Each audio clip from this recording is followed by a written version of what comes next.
Heavenly Father, we thank you for the gift of knowledge, for bringing us together, and for the opportunity to deepen our understanding of research. May you bless our discussions, our reflections, and our work today. Grant us clarity of mind, open our hearts, and enthusiasm as we strive to improve our craft and make a meaningful impact in the lives of our learners and communities. In the name of the Father, and of the Son, and of the Holy Spirit. All right. So thank you so much, dear participants, for joining our short prayer. So yesterday, we had a very productive start. Our first session is with Dr. Ariel Garcia, a respected leader and assessment pastor. He provided us with a strong foundation on the principles and the framework of research, emphasizing how research is crucial in both school, leadership, and classroom practice. So this was followed by Dr. Mary Sugar Gutierrez, a distinguished research specialist and a leader who guided us through the legal basis, the policies, and the management of research, helping us understand the essential regulatory and ethical considerations for conducting meaningful and compliant research in depth and higher education context.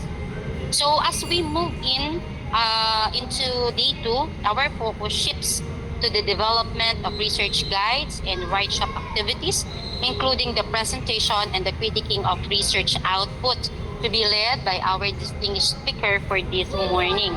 So this day is designed to be highly interactive, hands-on, and collaborative. And to maximize our learning today, participants are encouraged to review our day 1 notes and materials, actively participate in group discussion, write-up sessions, and critics. And then let us prepare questions for our guest speaker who will share his extensive experience in school administration and research leadership. And we need to collaborate with our colleagues to ensure that our research outputs are aligned with our RPMH strands, the IPCRF objectives, and sooner or later to get our CPD requirements for professional growth.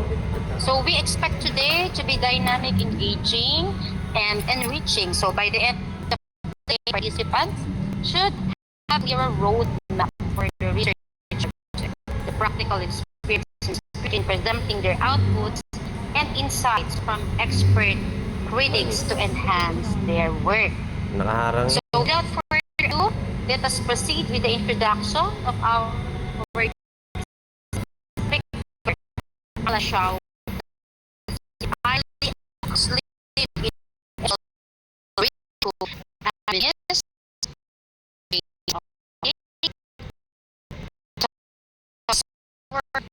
Queen this morning. Let me introduce our guest speaker for today's session, a academic practitioner. Our speaker hails from Kalasyaw, Pangasinan, and is currently the president in Region 1, as well as a member of the Board of Directors of the Caring for Teachers and Youth Society.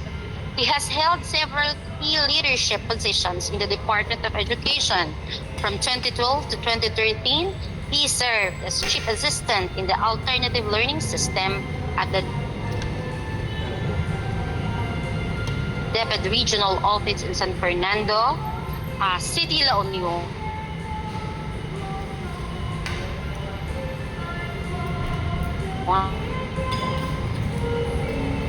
And from 2013 to 2015, Nueva City University, expertise in educational leadership and research. From October 2020 to present, he has been serving as a public schools district supervisor at DepEd Schools Division Office of Dagupan City, where he continues to champion instructional leadership, research-based practices, and professional development. In terms of academic preparation, he earned his master's degree in school administration from Lyceum Northwestern University in Dagupan City in 2005. He later completed his Doctor of Education and further strengthened his leadership and governance expertise by earning another two doctors,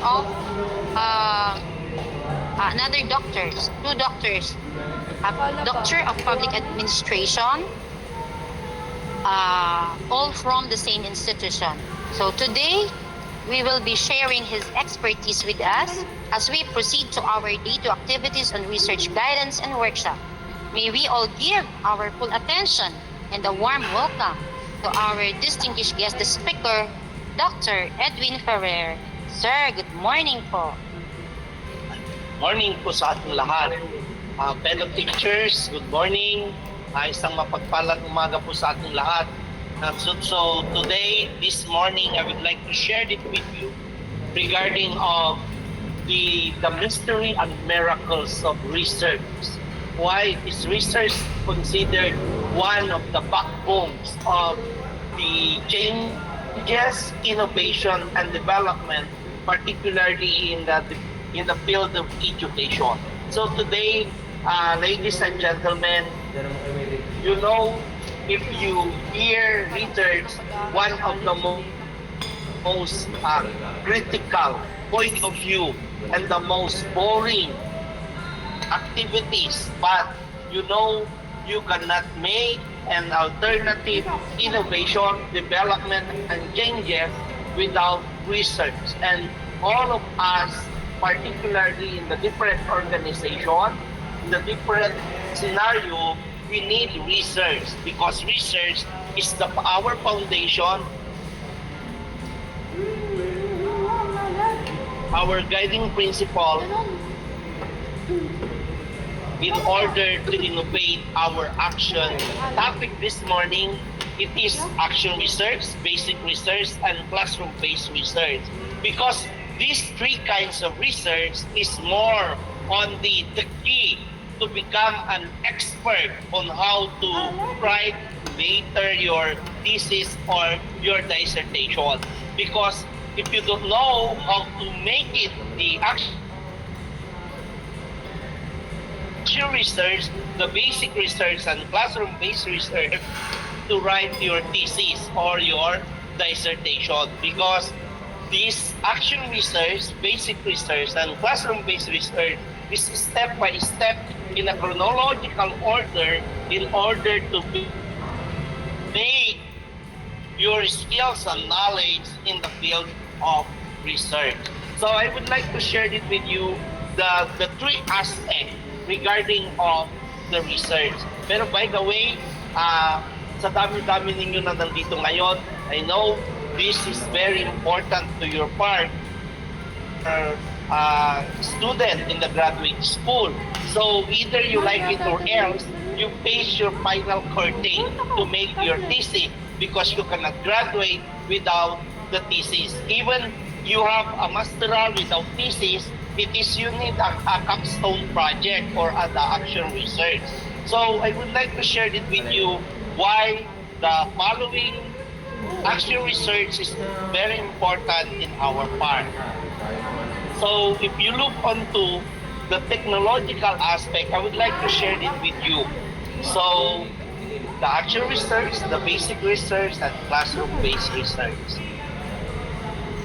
So if you look onto, we are guided always. You remember that in terms of the management, we have all the legal basis. That is the DepEd Order number 14 series of 2022, and that is the isaliksik of the official portal of the DepEd Education Research. Support in why the DepEd is always emphasize the importance of research, especially even the TESDA, even the JET, and even the DepEd, the umbrellas of our educational system, that our main instrument to make and changes in our educational system, it is the research, absolutely the spirit on how to make changes. So, in terms of the different aspect, you always remember the next, the legal basis that research collaborate each other in terms of the different legal basis, the different policies, rules, and regulations in order that our research management and application can do it based on the guidelines. So, look onto the DepEd Order number 26 and DepEd Order number 16. This is the amendment of research management and the updates of the DepEd Order 16, 2017. Probably this is the changes on some procedural aspect. It is need to be from the top to the bottom. It needs the DepEd order simplify the execution of research in order that all of us, an educator, can easily adopt the formation and policies regarding of our research activities. So if you look onto the DepEd order,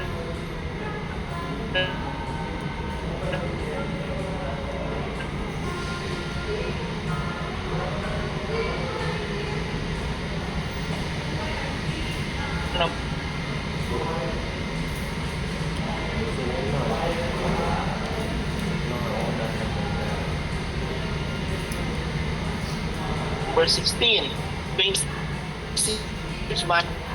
it's the most important that DepEd order is our umbrella on how to make on how to face the stand. All of us, being an educator, you look your personal and professional outlook, the most important part, personal and your professional undertakings.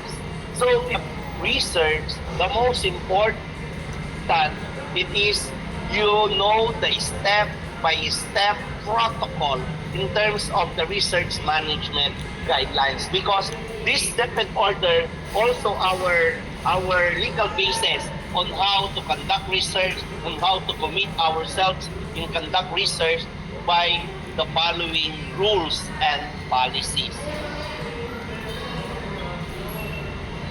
So the DepEd order number 16 regarding of the research, the basic action and manage the DepEd order includes the formats, approval, and processes in terms of the different committees. This is a primarily orders to in action or basic research.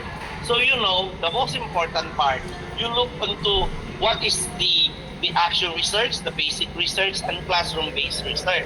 So if you look into the scenario of this, these three endeavor, it is very important, like as a DepEd, whatever you are in a public, in a private, you are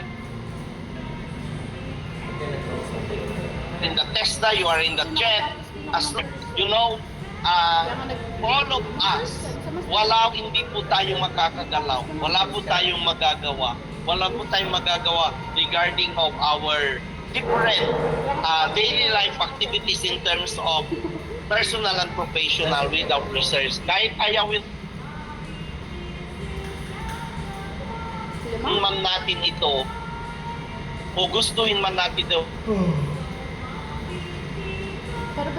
parte ito ng buhay natin. Even in a simple living, we need research. Yan lang how to manage your mga taong iba-iba ang kanilang identity. So you can research implication without research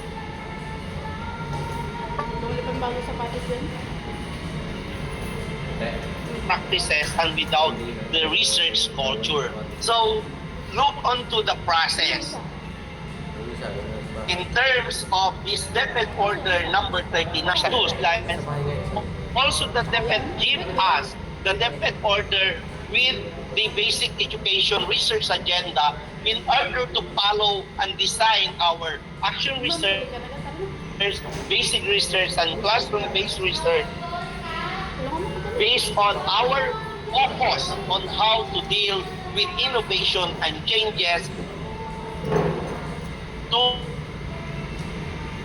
improve the system, particularly in our respective classroom or our respective school. So if you look at lines of this, it is provide a funding support, basic education research, including both onto pwede ninyong i-apply sa DepEd for the bird funds. Pero what is the scenario? Dalawa po yan.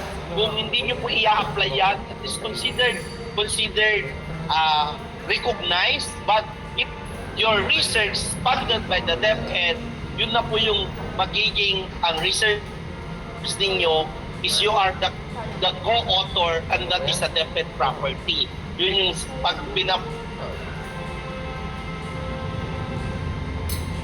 post, utilize and share your research, you need an approval of the Department of Education.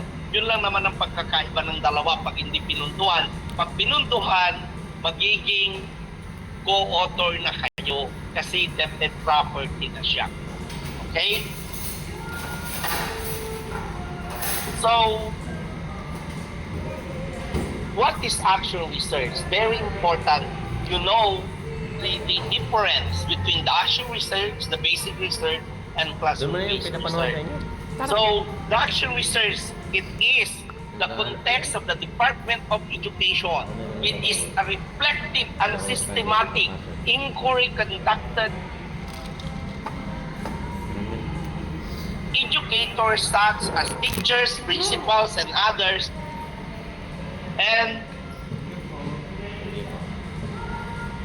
administrators to address the issues and practices or enhance the learning outcomes of actual researchers. It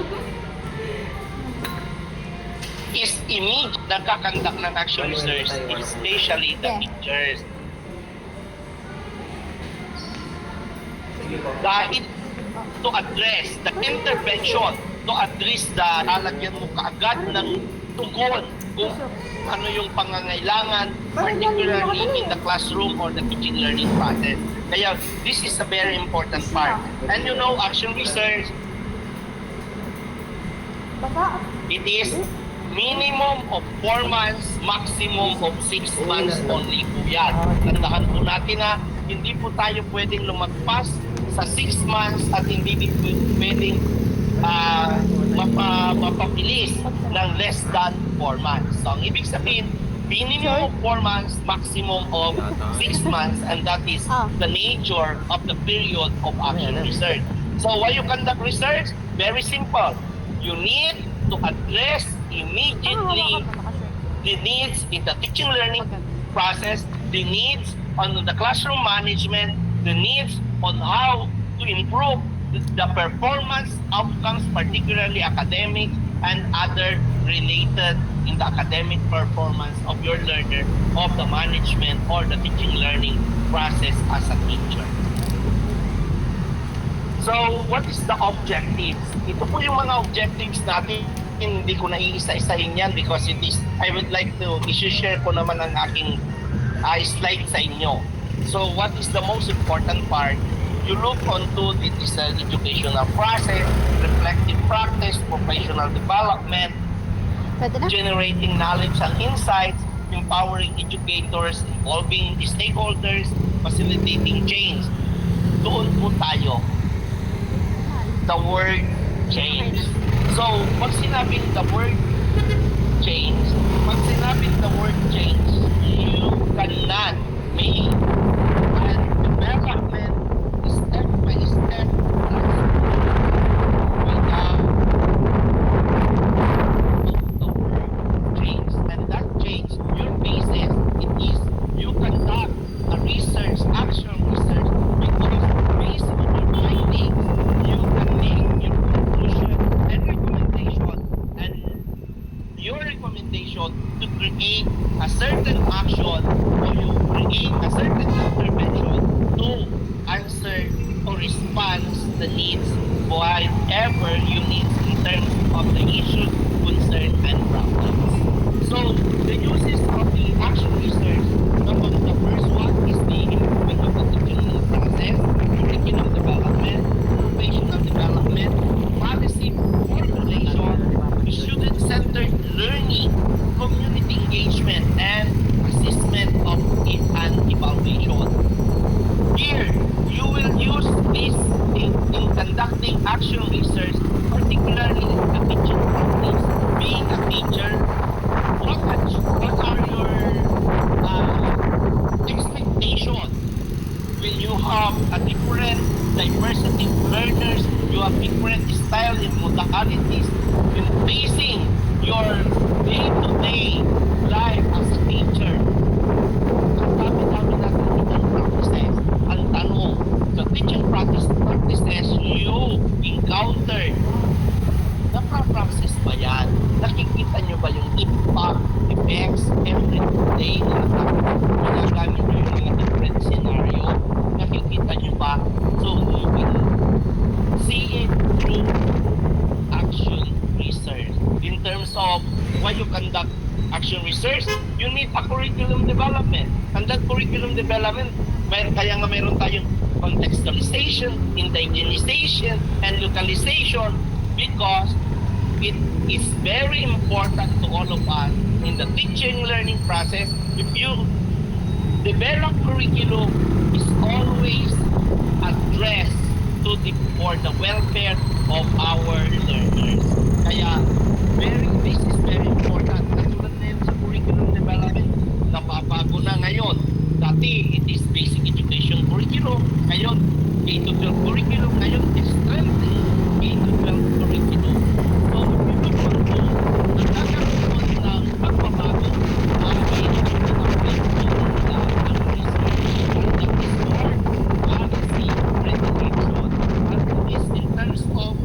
professional development. Why it is still very important that research can make the professional development because in order to design a proper and concrete evidences why you need to pull like in your ISAT, your individual development plan, kung nag-i-integrate po dyan ng professional development, di-design po tayo kung ano po yung dapat para sa atin. Even in the policy formulation, kaya nagkakaroon ng mga like in career progression na right at left, kung nag-DQ, career progression is inspiration. Pag nag-DQ ka, career progression, inspiration. So, ang ibig sabihin, nagkakaroon yan ng pagbabago, nagkakaroon ng redirection but based on research. In terms of student-centered learning, correct. Bakit kailangan yung student-centered learning? Kasi, why you conduct research? Because of your learners. Hindi ka nagkakandak ng research dahil para sa promotion. Hindi ka nagkakandak ng research para ikaw ay pita. Nagkakandak ka ng action research kasi gusto mong tugunan na ang pangangailangan ng iyong learners na gusto mong mapabuti sila while you conduct research. That is the most important part. Hindi yung magkakandak ka ng research dahil preparation mo sa next assessment sa career progression. No. You conduct research because you are the advocate of change to address the transformation of your learners at magiging ikaw yung hero dahil to inform and transform your learners because that is your mandate being an educator or a teacher.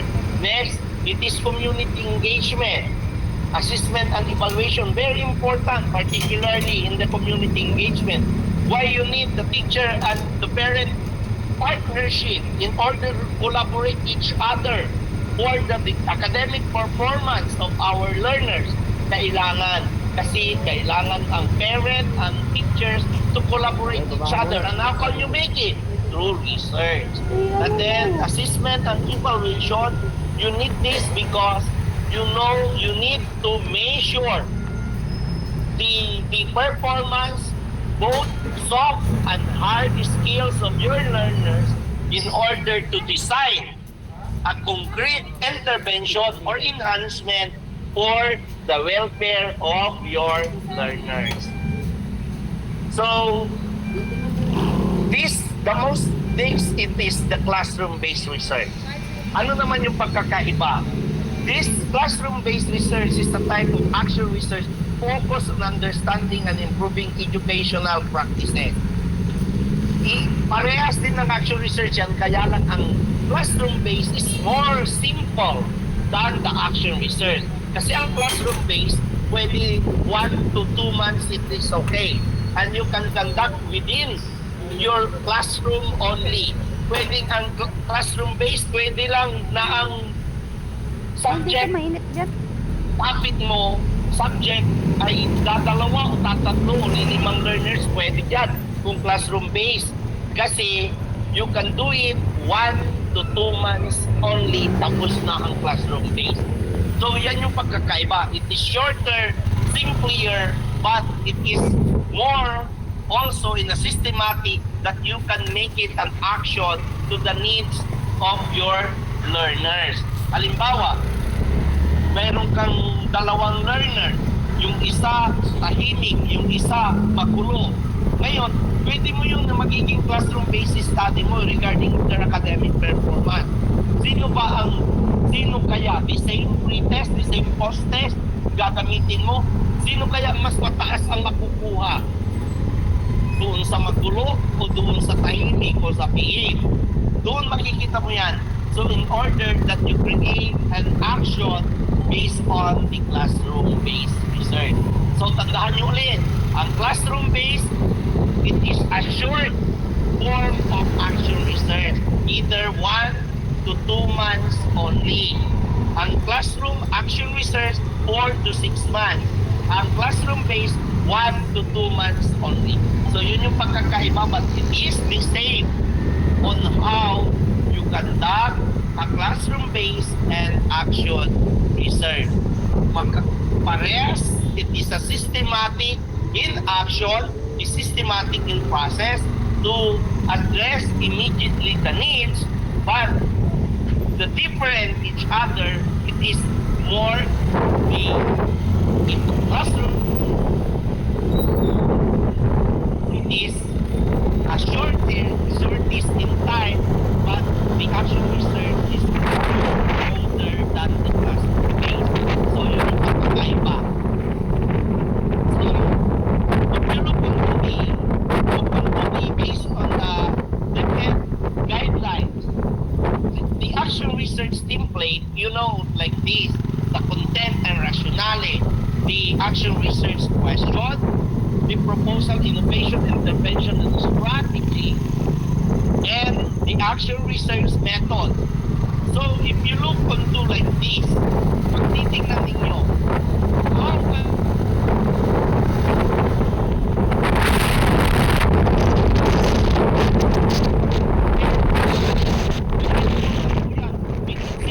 you start with the little pieces, you start with the and then follow by the scenario and nature of the situation and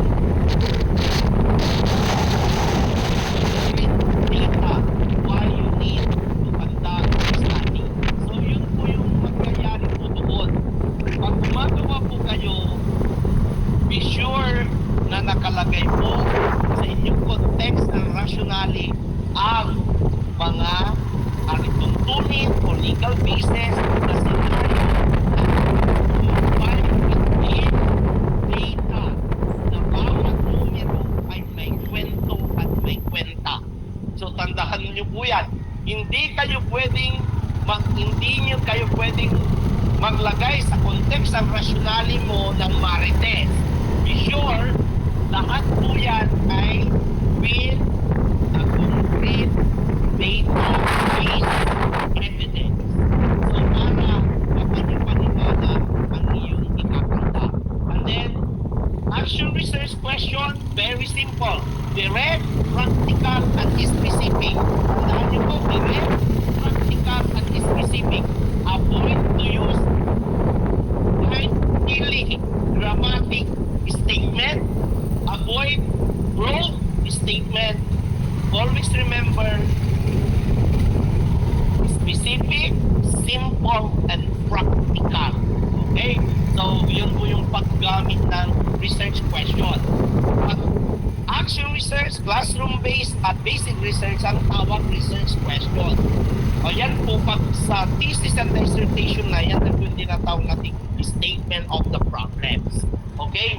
So, and you always remember, if you make an action research question, maximum of 4, minimum of 3. Hindi kayo pwedeng lumagpas na po sa 4, ha? Kasi pag 5 statement na po yan, research question, hindi na po yan action research, thesis na po yan.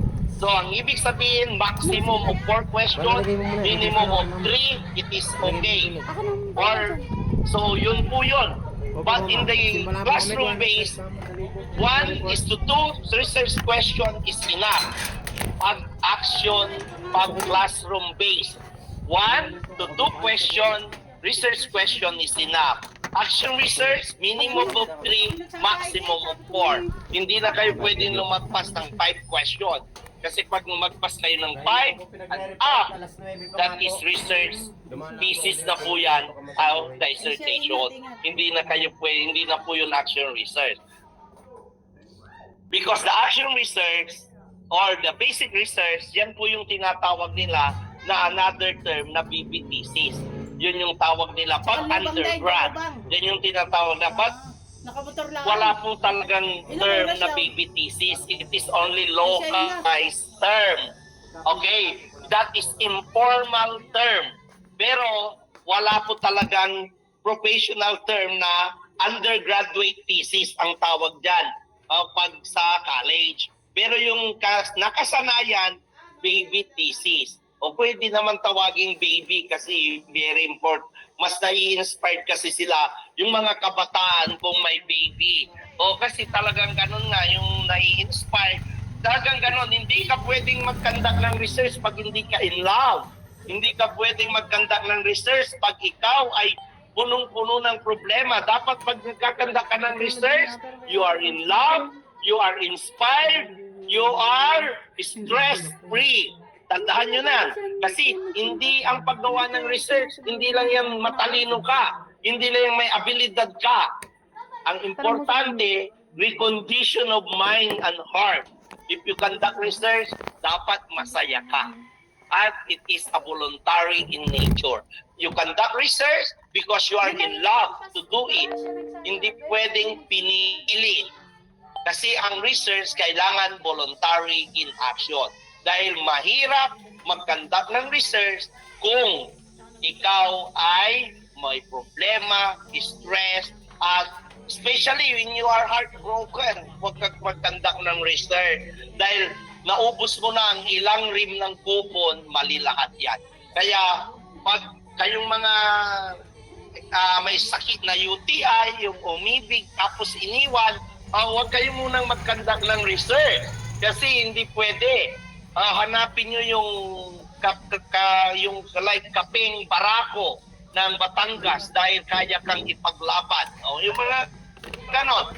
So, you look onto like that, it is very important. Next, the third one is the proposed innovation, intervention, and strategy. So, yun po yung inyong mga plan na kung ang inyong study ay gusto nyo mag-develop ng a certain strategies o materials, innovation. Kung gusto nyo mag-conduct ng action regarding of the intervention, sasagutin nyo ang problema, intervention. Kung gusto nyo namang mag-create ng effective teaching learning strategies, mag-create ka ng strategy. Like, ano ba yung mga kapapalaghang mga strategy sa pagtuturo na nagsawa na tayo sa mga deductive, project-based, differentiated, mga kababalaghan. Ano kaya mayroon na ngayon? Ang pagkakaiba na yun, kailangan mayroon kang holistic strategy into teaching learning process.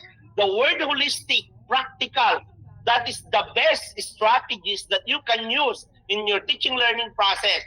Bakit sinabing holistic? Dahil being a teacher, ikaw lang yung makapagsasabi kung alin yung the best strategy na gagamitin mo sa iyong pagtuturo.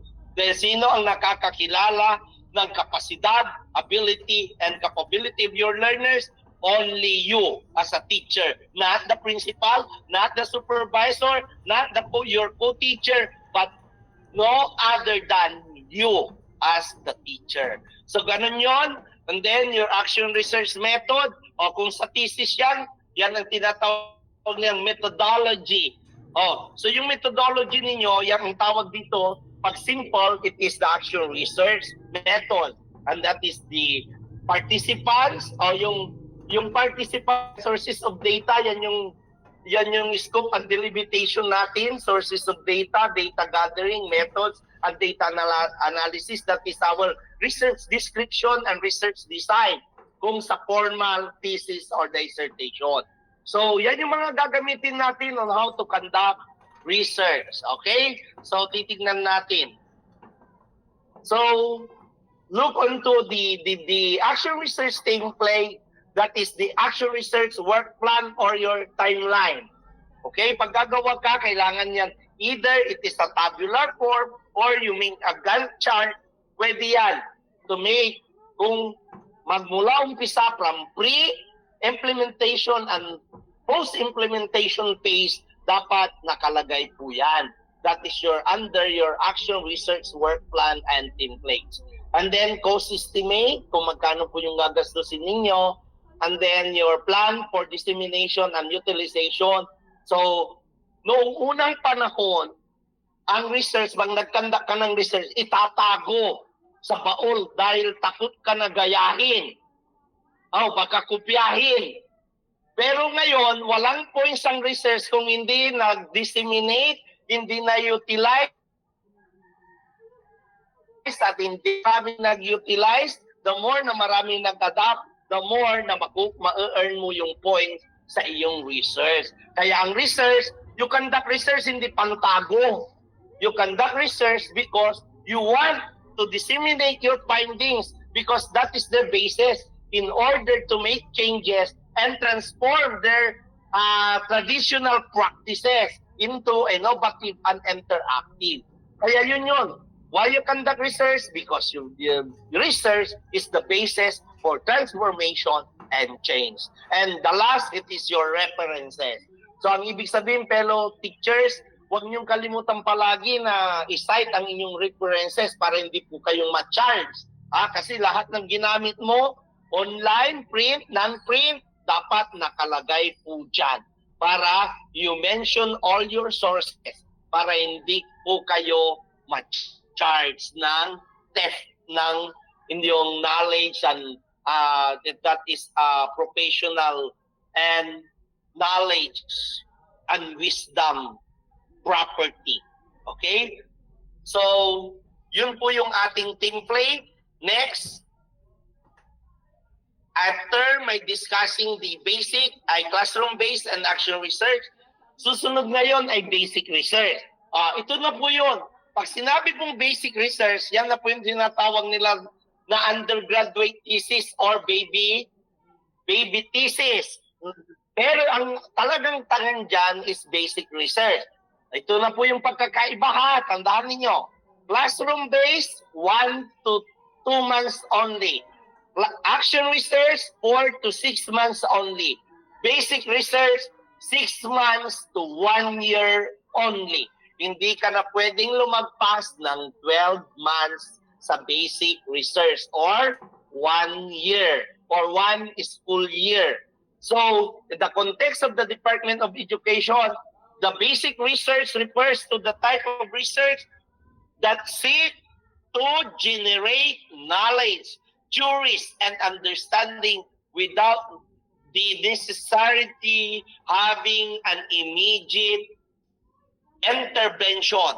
So, ang ibig sabihin, ang pagkakaiba ng basic research, why action gawa ka kagad ng maagarang aksyon. Sa basic research, Why you conduct basic research? Because you need a development of change. You need an policy redirection. You make an overview or a mirror of change, that you make a recommendation to the top management that your findings is very important as their mirror to change or to review or to upgrade or enhance the existing guidelines. So yun yung importante. Kaya medyo mahaba-haba ang basic research. Bakit 6 to 1 year? Karamihan po dito na nagkakanta ay mga education leaders like the principals, supervisor, and the others. And also yung mga non-teaching personnel natin or mga department heads. So yan yung mga nagkakandak majority sa basic research because it's more on the findings of this they utilize as their benchmarking information for policy redirection, review, and change. So yun po yun. Yun yung pagkakaiba ng tatlo. Okay? So the type of the research is more the theoretical. Ano po naman yung mga objectives of the basic research? Number 1, generate new knowledge. Ito na po yung sinasabi ko. Why you conduct basic research? Kasi gusto mo mag-introduce ka, mag-recommend ka ng bago. Mag-i-introduce ka ng bagong estratehiya, bagong management, bagong administration based on the findings you conducted to your basic research.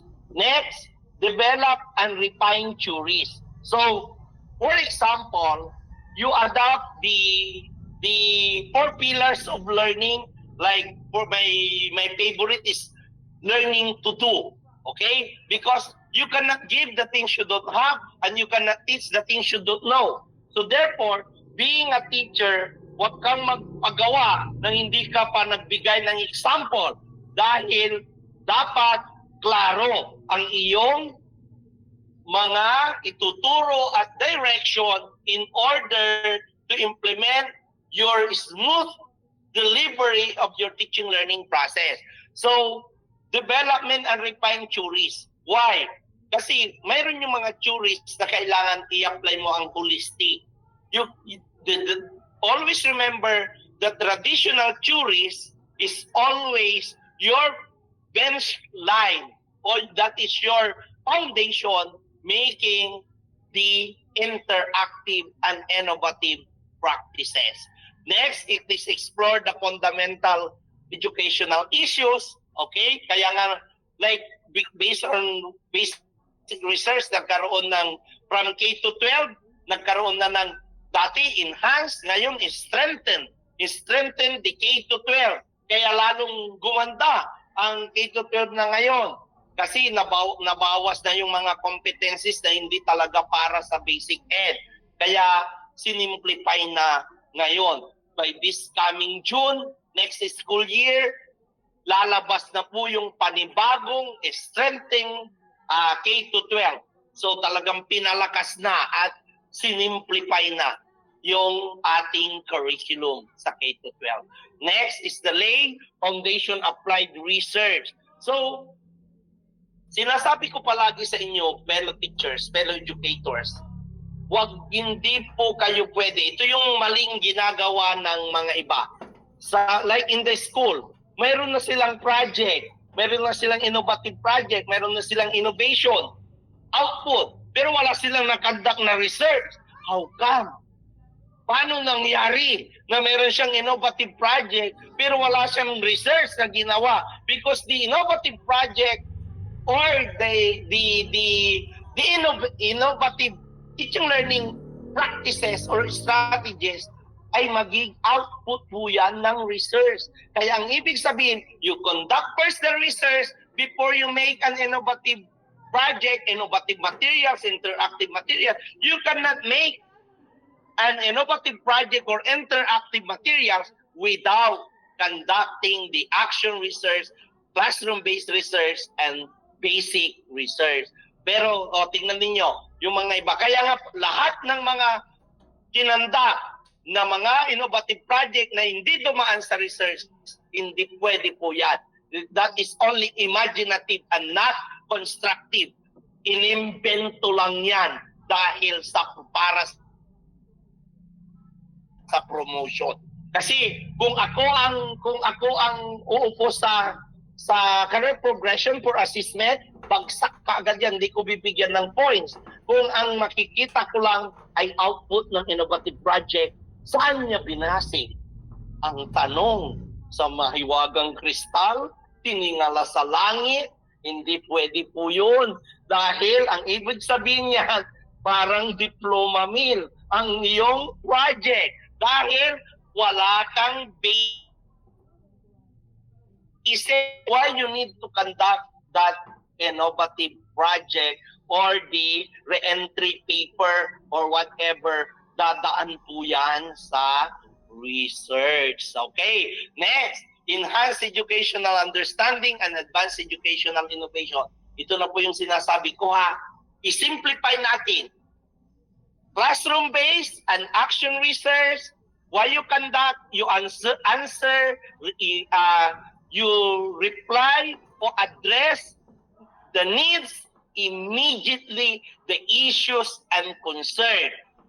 The basic research, why you need to conduct research? Because you want to develop and innovate the different aspect in the teaching learning process, in management, in administration, in community engagement, and all over the system of education, and that is the basic research. Okay? So, ngayon, makikita ninyo ano yung pagbabago. Kaya kayo, fellow teachers, para hindi po kayo mahirapan, unahin yung gawin na i-practice ang inyong mga sarili ay pagkandak muna ng classroom base muna kayo. Doon muna kayo sa loob ng classroom nyo. Pumunta muna kayo punta kayo sa classroom nyo muna. Conduct classroom base. At tapos pag expert na kayo dyan, punta kayo sa action research. O pag expert na kayo sa action research, punta kayo sa basic. Pag alam ninyo yung tatlo na yan, sisiw ang thesis, sisiw ang dissertation. Your thesis and dissertation, you can make it even a 1 week. Tapos ang thesis or dissertation. Ganun kadali. Pag na-master nyo on how to write the classroom-based action and basic research. So, ito po yung makikita nyo yung action research team play. So, yan po yung na-discuss ko naman na ganyan, mag-start lang muna kayo in a skeletal format. Hindi yung wag kayong babanat ng magulo kaagad, ang dami-dami nyo nang sinasabi. Direct to the point. Okay, I create the template. Yan po yung step. Sagutan ninyo sa side. Okay. So doon sa context and rationale, patatlo lang ang importante dyan. You start with the legal basis, we start with the scenario and issues and concern, and with data. Okay, malinaw po yun. Ganun lang kasimple ang ilalagay nyo dyan.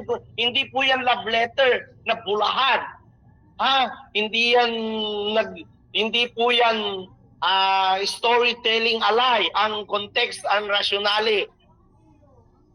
Kailangan direct, specific, comprehensive, and with a legal basis. Okay?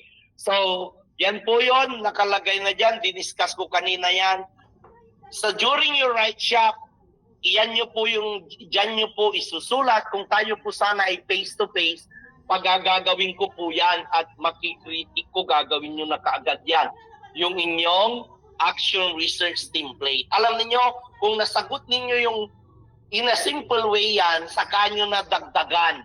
Make an skeletal statement based on the different parts of the template.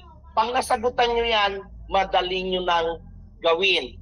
You can use AI, you can use Attorney Google, but be sure na marami pong kailangan yan na dapat ninyong palitan. You need an edit and transformation. Hindi yung copy-paste. Hindi pwedeng copy-paste dyan kasi baka ma-copy-paste nyo ay hindi po align doon sa kailangan na at dapat sa inyong study. So yan. The basic research proposal, ito po yung template din niya. Okay? Introduction and rationale, literature review, research question, scope and delimitation, research methodology, your sampling and data collection. Yan po yung research proposal, template. So, introduction, anong pagkakaiba? Dito naman sa introduction, from national or global to the venue of your global, local, and mag-i-end kayo sa introduction nyo ng inyong situation and of the venue of your study. And your rationale start with the principle, foundation, legal basis, and contextualize and concept framework of your statement. Halimbawa, ang topic mo ay about child-friendly. So, ang iyong introduction about sa scenario from the global to your venue. And your rationale start with the legal basis, the practices, the components of and procedure of the child-friendly or the whatever, and then mag-i-end po kayo dyan sa application and practices. And then your literature review, mag-start po kayo, that is the pag-related review, ang ibig sabihin niyan, dalawa yan. Either the literature review or the studies. Okay? Yung mga peer reviews, studies, but be sure, hindi po kayo lalagpas sa 5 years. Dapat within 5 years only. Hindi pwedeng 6 years, hindi 5 years lang po. Dapat kayo kumuha pag related studies. Pag kumukuha naman kayo dyan, related studies ninyo, 5 years, pag related literature, print or non-print, dapat kukunin nyo yung mga interactive and innovative within a 5 years din. Kasi pag less than 5 years, more than 5 years na, baka hindi na yan akma sa inyong mga kailangan. And then, scope and delimitation, also dyan nyo po kung ano ang coverage ng inyong study at saan mag-i-end.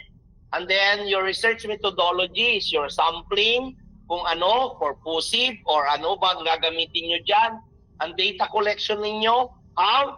Sa data collection ninyo, it is a form of questionnaire, documentary analysis, informal interview, o depende na ang inyong gagawin kung ano po ang gagawin nyo dyan next.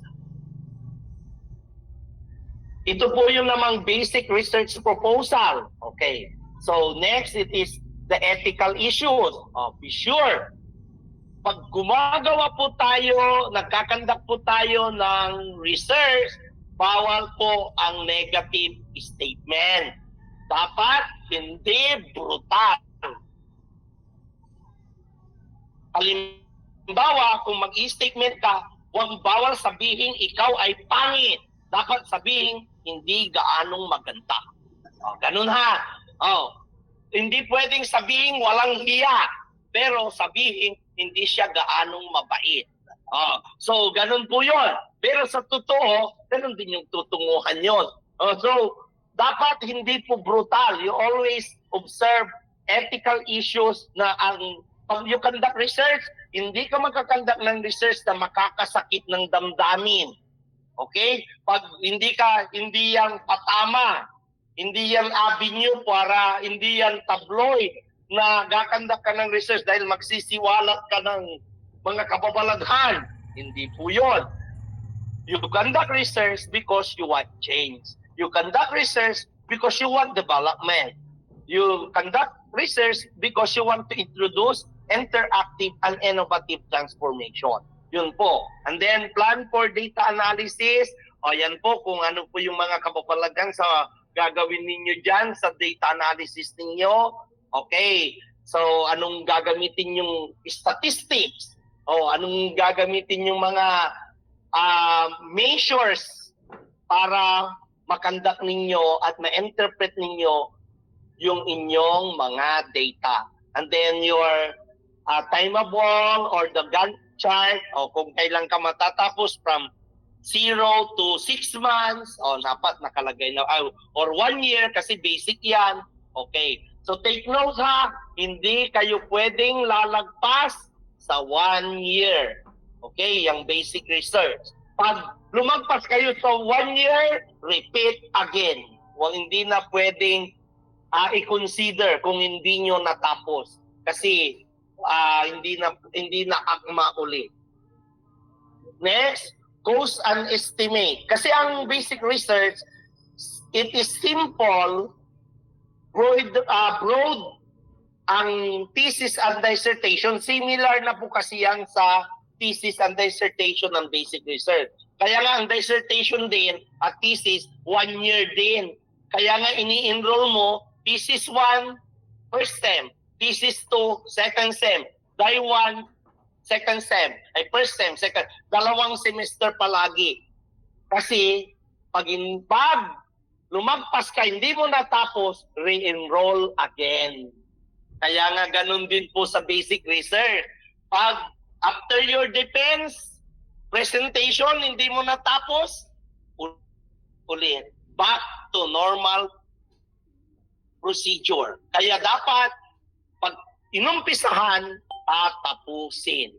And then, the cost estimate, your budget, alam nyo na yan, plans for dissemination and advocacy, saan mo? Kaya nga ang research ngayon, kailangan ng publication, kailangan yan i-disseminate. Ano yung mga dissemination, plano for dissemination mo?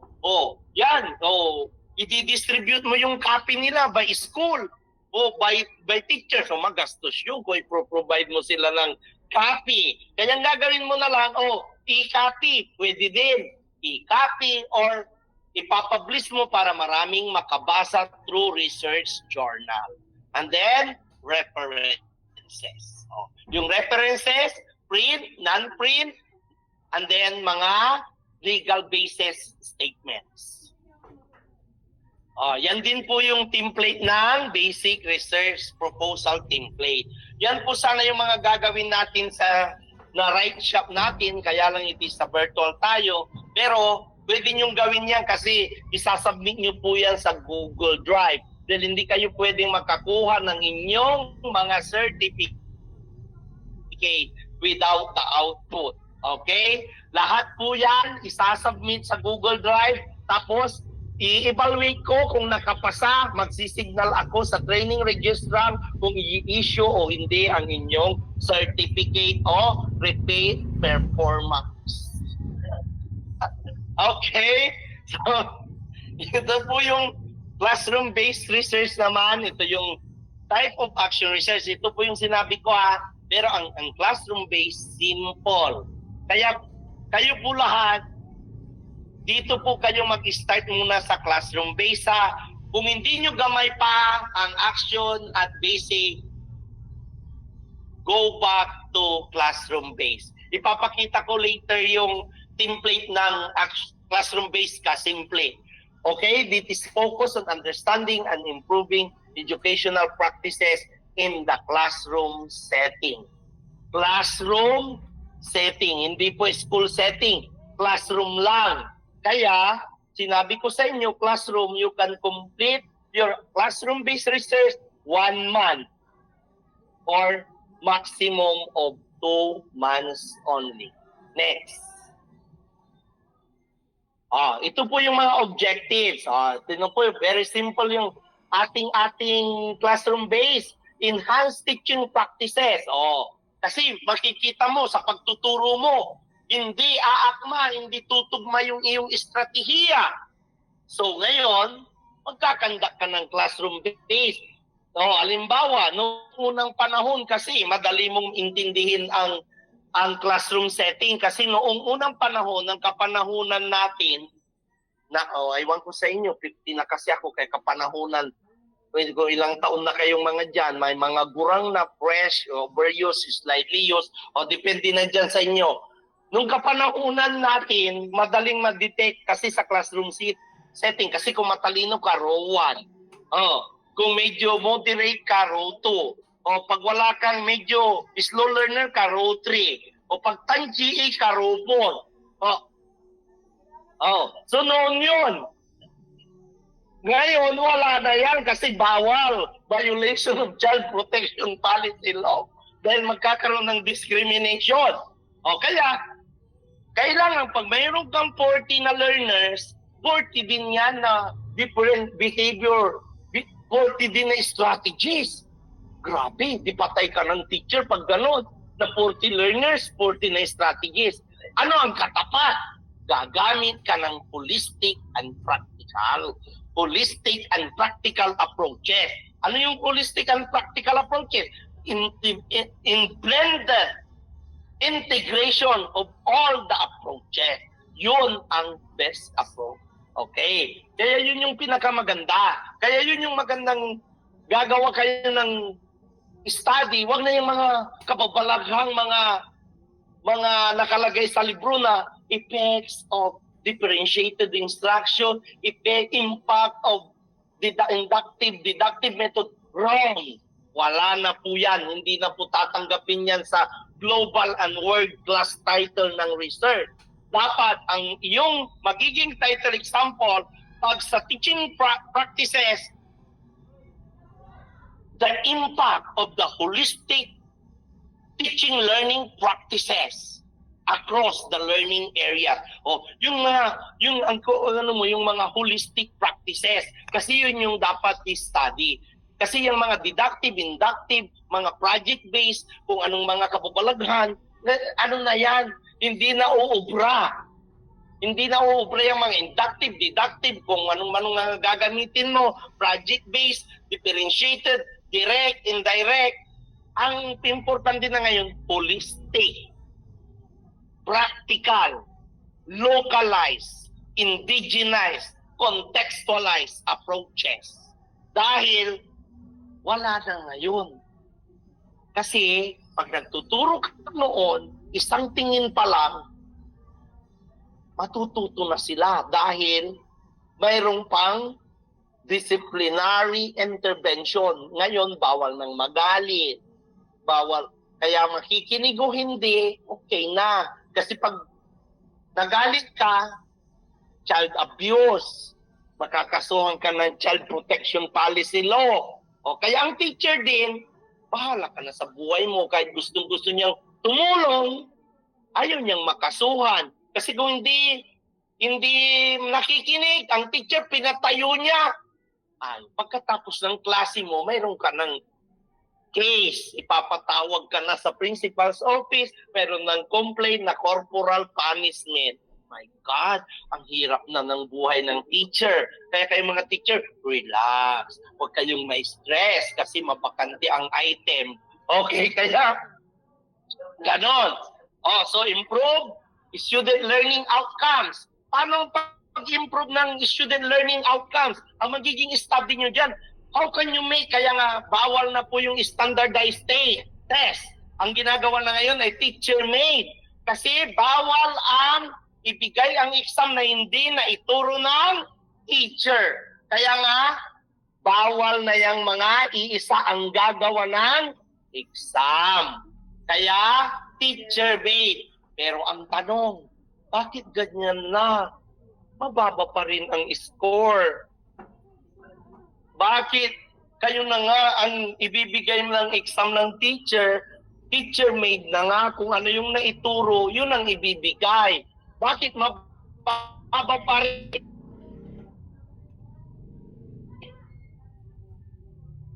Kailangan estudyante ay bongga, dapat i-realign mo yung paggawa ng exam. Alam mo yung bongga, yung bobo, tanga pa. Ganun, no? So, pag ganon, huwag ka masyadong mataas ang standard. Huwag kang nakakahon. Kailangan ibaba mo ang iyong, isimplify mo ang paggawa ng exam. Dahil ang mababa ang learning outcomes, hindi po yung hindi nakapagtuturo ang teacher. Sometimes, hindi nila naintindihan ng direction. Sometimes, kapag alam nyo namang hindi mo na matalino ang inyong mga learners, huwag yung paggagawa kayo ng objective type, multiple choice, huwag nyo nang silang pahirapan na paghiwa-hiwalayin nyo yung paggawa ng choices. Halimbawa, number 1, ang sagot, letter A, susunod D, winawala nyo sila. Pag susunod, pag letter number 1A, susunod A or B, magkakatabi or the same na para madali din mag-check. Ganon. Ibagay mo sa kakayahan ng learners. Kayo kasi, pinapahirapan nyo din yung sarili nyo. Kaya nga, sabi nga nila, no read, no move. Tignan mo nga, ang taas nga ng standard ng DepEd kaysa Philippines Constitution. Ang sabi ng Philippines Constitution, to become a president, can able to read and write. Hindi niya sinabing can able to comprehend. Presidente ng Pilipinas, ang requirements lang can able to read and write. Pero tayo, promote lang from grade 1 to grade 2, grade 2 to grade 3. Dapat, ang daming kapapalaghan sa Carla, Pil-Iri, kung anong mga ginagagawang kapapalaghan na dapat self-independent, reading with comprehension. Yun lang alam nyo, kaya nga lang tayo may multiple intelligence tayo. Meron yung magaling sa academics, magaling sa skills, magaling din yan sa hard and soft skills. Kaya nga multiple. Kaya nga ang ibig sabihin nun, pag teacher ka na magaling, i-adjust mo. Tignan mo,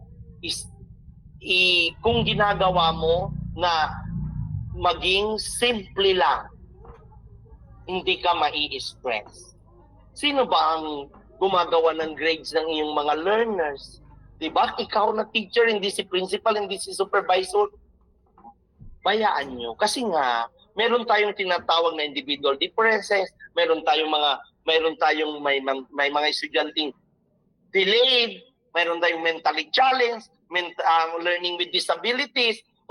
Pag ginawa mo na lahat at hindi pa niya naintindihan, ang ibig sabihin niya, hindi yan normal. Scared. Meron na siyang learning difficulties. Kaya ang ibig sabihin nun, ikaw na ang mag-adjust. Kung nagpabigay ka ng exam, 1 to 10, 1, 2, 3 ang nakukuha, majority 0, alam mo na yon. What is your integration? What is your challenges? Passing with the heart. Ganun na lang yun. Diba? Hindi ka na-stress. Ganun lang yun. Ganun yung kaganda pag alam mo ang spirit ng research. Sa pagtuturo, you are not a robot. Hindi ka robot kasi ang teacher teaching with a heart. Nagtuturo ka na may puso. Kaya gamitin mo yan ha, yung mga masusukit na teacher dyan na nakikinig. Ha? Hindi na uubra ngayon ang Miss Tapia. Hindi na uubra ngayon ang mag-istrikto. Dahil kung mag-istrikto ka, magagalit ka, ikaw ang talo. Ngingitian ka lang dahil ang bata ngayon, pagsak o nakapasa, neutral. Hindi kagaya ng panahon natin ulit na noong unang panahon, pati nga sa garden pa lang, EPP, pagpatay ang pichay mo, pipilitin mong mabuhay, ayaw mong mabagsak. Pero ngayon, sabihin mo na nabagsak, okay ma'am, okay sir, balikan ulit. Para makiride on ka. Dapat,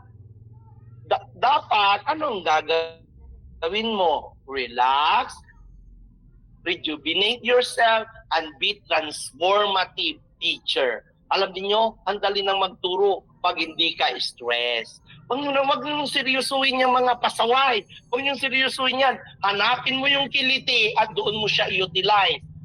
Yung mga pasaway, mga marites na learners, huwag mo nang pagalitan, marites na yan eh. O gawin mo na lang, siya palagi ang opening prayer. Yung palaging gawin mo, utilize mo yung kayang pagkadadaldal. Sabi mo, pakantahin mo siya ang entertainer. O mga ganon. Ganon ang holistic approach. O, di ba? O, see? O, kaya nga, maswerte kayo, matin kayo sa lecture ko kasi karamihan yan. Tingnan nyo, kaya hindi ko kayo nakikita. Alam ko yung mga mukha nyo, hindi na nagja-jive sa edad dahil stress na kayo.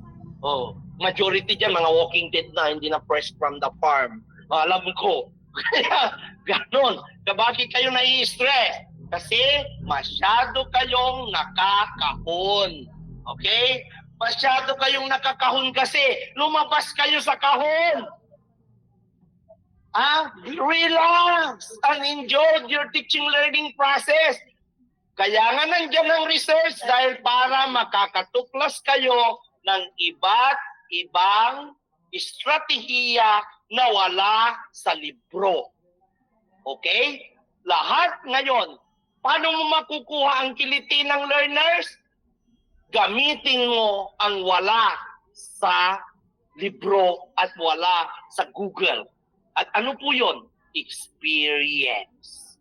At may pagmamahal. O, kaya, bigyan nyo ng atensyon ang inyong mga learners, may matalino, hindi anong marunong, hindi makaintindi na, may learning with disabilities, bayaan mo na, mahalin mo lahat yan. Kasi teacher ka. Kasi pag yung mga mahihina, ibabagsak mo, you destroyed the inspiration. You destroyed the dreams and future of the learner. Alam mo, pag binagsak mo yung mahina, ikaw ang contributor ng mga undesirable people of the community. Oh, pag binagsak mo yan, yan yung magiging drug addicts, mga magnanakaw, hold-upper, mga rapists, o baka ikaw pang rapin kung pwede ka pa nun. Oh, so yun yung, kaya pag alam mo ng medyo mahina, bigyan mo na ng 75. Kaya nga, may the word 75, may number na 75 kasi yan po yung passing with the heart. Okay? Kaya pag lahat ng learner mo, paano? Paano ka mag-a-adjust? I will give you an idea based on research. I-research mo na lang simple application. Nagtuturo ka sa grade 1. Ngayon, pupunta ka sa grade 2. Ang grade 1 pupunta sa iyo grade 2. Tingnan mo kaagad muna ang mga card nila. Kung lahat ay 75, ang ibig sabihin niya, lahat sila passing with the heart. Kaya gagawin mo na lang, huwag ka nang magmagaling. Pagmamahal na lang sa pagtuturo. Ganun lang yun. Para hindi ka ma-stress. Okay? See? So yun yung mga yun. So yan ay self-explanatory na mga kapatid. Dahil alam ko naman, hindi kayo tan-GA, you are professionals. Kaya lang, hindi lang nyo nare-review yan, alam ko. Alam nyo yung mga yan.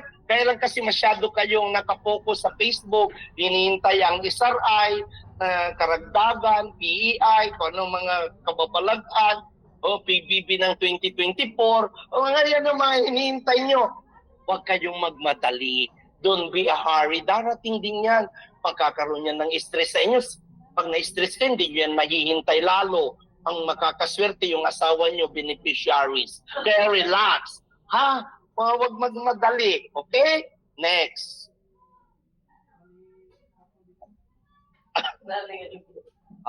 Yan yung mga uses. O, tingnan ninyo Kasimple yung classroom base, pero siya ang dami-daming uses. Dahil yan po kasi instant. Kailangan talaga. O, katulad yan. O, improving instructional strategies, learning needs, o classroom management, o yan, curriculum development, assessment, professional development, all over the world na yan, as package. Ang very simple lang yan. Pag stress ka na, humarap ka lang sa salamin at tanungin mo, bakit ako na teacher? Yun lang. Kung Bumibigay ka na, pagod ka na sa kahihintay ng iyong promotion, pagod ka na sa pagkaintindi ng inyong principal, pagod ka na sa tiger look mong supervisor, pagod ka na sa mga learners at parents, umarap ka lang sa salamin at sabihin mo, bakit kasi nag-teacher ako?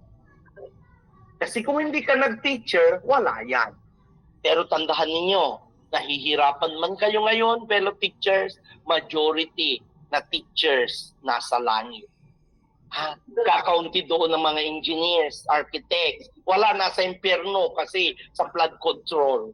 Oo. Pero ang mga teachers, 90% na nasa langit, teachers. Isa lang ang problema ni San Pedro ngayon kasi siya ang sergeant at arms. Majority na nandun, maingay ang langit. Dahil siyempre, ang armas ng teachers, buwanga. Kaya daldal na sila ng daldal. Kaya wag na kayong mamroblema kung may marites, relax. Part ng buhay yan. Okay? Next, please. Tingnan nyo, ganyan lang kasimple. Ang paggawa ng action research ay classroom-based. Tingnan nyo yan. What is the purpose? Tingnan nyo yung objective niya. Isa o dalawang question lang. Ano yung nakalagay diyan sa inyong classroom-based action research? Okay? Ano yung nakalagay diyan na objective? Basahin mo nga, ma'am. Okay? Ano yung nakalagay diyan? Improve student learning by identifying issues, concerns, and problems that negatively affect student learning by developing and implementing a strategy intervention to solve the problems. Yun lang po ang kailangan. Kaya nga pwede ito yung sinasabi ko pa, ito po yung uulitin ko ulit.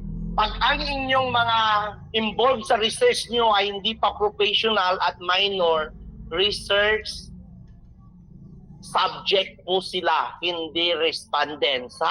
Research subject, pag learners.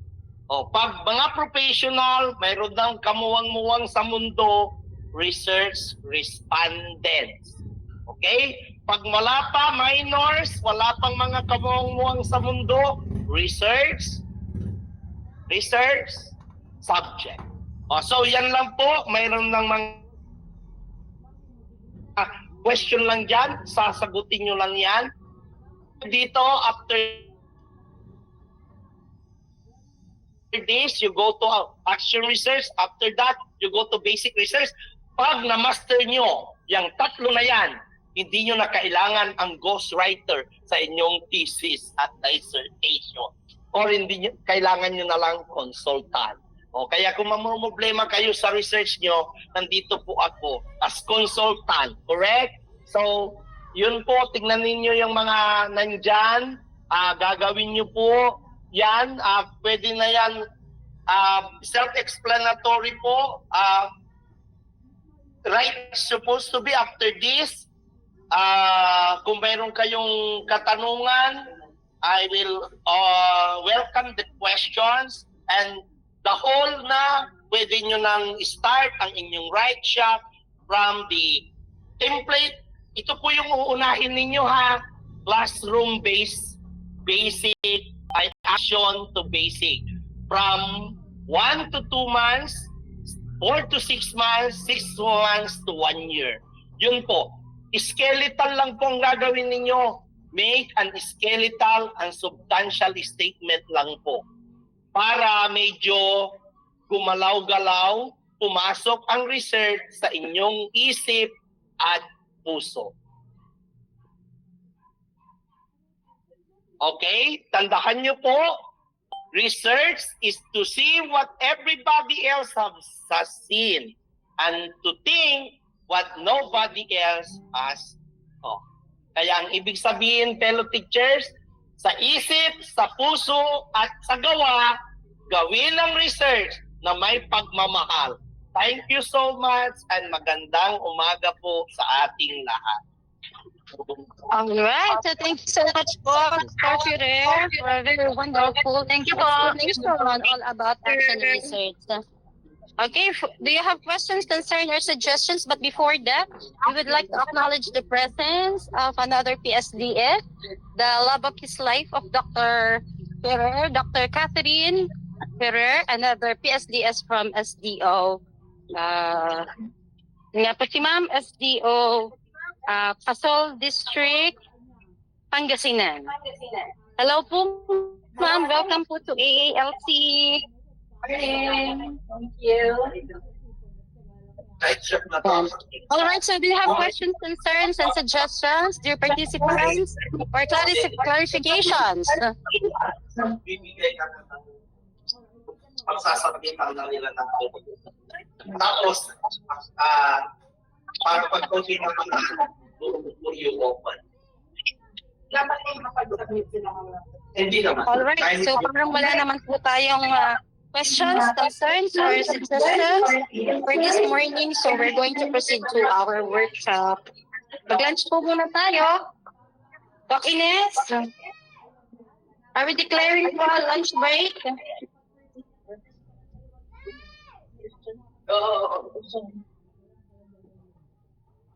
questions yun. Questions po. Saan? Mag-open ka ng Remind po ng atin. Doc Jeng? Yes, ma'am.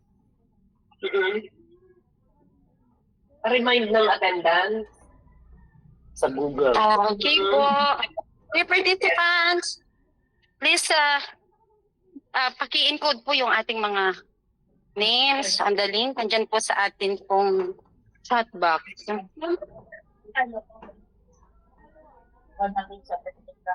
Paki-acknowledge na rin si Ma'am si Ma'am Ferrer at si Ma'am Bautista. Nandito rin sila. Okay, so we would like to acknowledge the presence of our EPS in kindergarten SPED at the Division of City, Dr. Maria Tracy Bautista. Good afternoon po, mga. Welcome to AALC.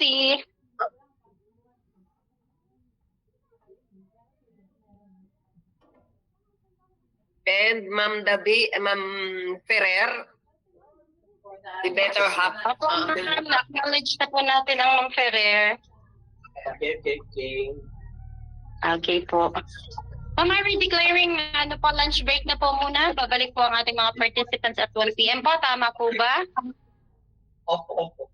Sige, para doon na lang sa instruction na ng kanilang red shop and output after lunch. After lunch ang resume. Oo. After lunch na ang resume. Okay po, ma'am. Okay po. 11 to 12. Oh, pag 11 to 12 na, so 11 to 12 na tayo matapos. So we can, at 12:30, start natin, 12:30. Okay po. Thank you so much Kasi po. may Alright, edit students. We're declaring a lunch break and then be back at around 12:30. Thank you so much. Enjoy your lunch po, everyone.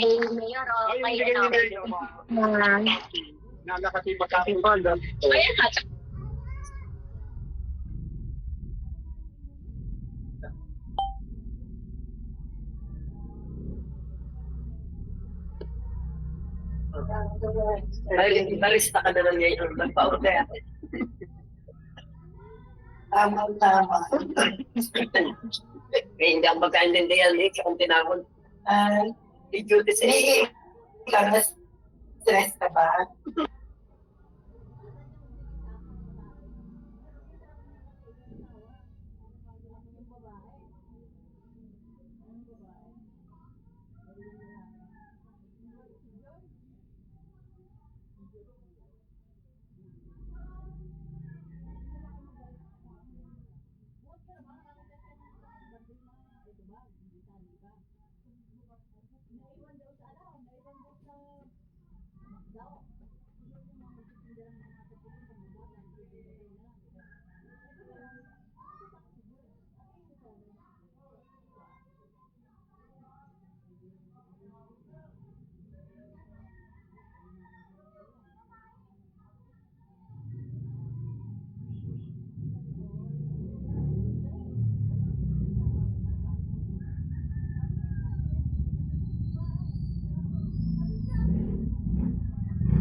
Wala na ako anak lang. Ito, magkano na.